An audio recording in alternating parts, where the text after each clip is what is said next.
Annie looked incredibly cute in her swimsuit, to the point that even a hardcore, emotionally oblivious guy like William couldn't take his eyes off her. During the holiday, Ellie invited Annie to the beach for a vacation. Annie hadn't expected that Ellie would also invite William, the guy she secretly had a crush on. The problem was, Annie hadn't prepared a swimsuit she thought William would like. On top of that, Ellie and Jesse, both very well endowed, were also there. Annie was terrified that William might prefer fuller figures. She put on what she believed was her best swimsuit and showed herself to William. William only commented that she looked really cute, but Annie wasn't satisfied with that answer. Meanwhile, David was clearly enjoying looking at women who were even more voluptuous than Jesse, and Ellie caught him in the act. Furious, Ellie immediately smashed a volleyball straight at David, sending him crashing face first into the ground. On the other side, Annie agreed to let William teach her how to swim, but she warned him not to look anywhere he shouldn't. At that moment, William casually remarked that Jesse's figure had been getting better lately, earning himself a kick from Annie. Annie asked William if he liked curvy women. William answered honestly that it wasn't like that. He said that Annie's personality and inner self were far more full than her appearance. Those words made Annie extremely shy, and she kept splashing seawater into William's face.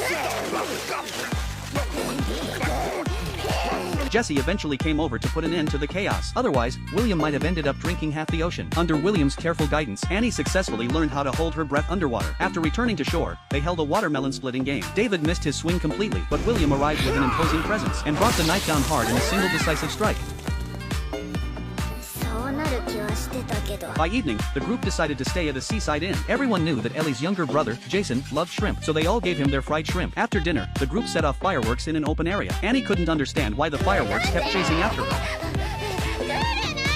Meanwhile, Jason wasn't having much fun. Jesse noticed his gloomy mood and went over to comfort him, helping him untangle what was bothering him inside. On the way back, any little noise would make Annie scream in fright. William told her to hold his hand so she wouldn't be scared, but Annie insisted she wasn't a child anymore and refused. The very next moment, she was startled by an unknown bug on the ground and jumped in panic. The fearless Ellie picked it up to take a look, which immediately scared David out of his wits. When it was time to sleep, Annie chatted happily with the other two girls, while David and the others remained unusually quiet. David couldn't fall asleep at all because William was snoring. The next day, while cleaning up during the day, William and Ellie were praising Annie and David to each other. Annie and David happened to walk by and overheard the conversation, leaving both of them extremely embarrassed. It was the last day of their vacation, and everyone had an amazing time. David, however, wasn't feeling well and rested off to the side. Seeing that David looked uncomfortable, Ellie took him out to buy some food. David watched as Ellie ate beside him, and suddenly Ellie handed her food to him. Just as David was about to go for an indirect kiss, Ellie suddenly pulled out a brand new portion and handed that to him instead. On the final day of the trip, everyone made sure to experience everything they could. Sometime later, Annie fell asleep in William's arms, with drool even leaking from her mouth. Jesse felt deeply grateful that Annie had such good colleagues, and hoped that next time, they could all be just as happy again. On the way back, everyone rested on the tram. Annie quietly hoped that she could travel with William again next year.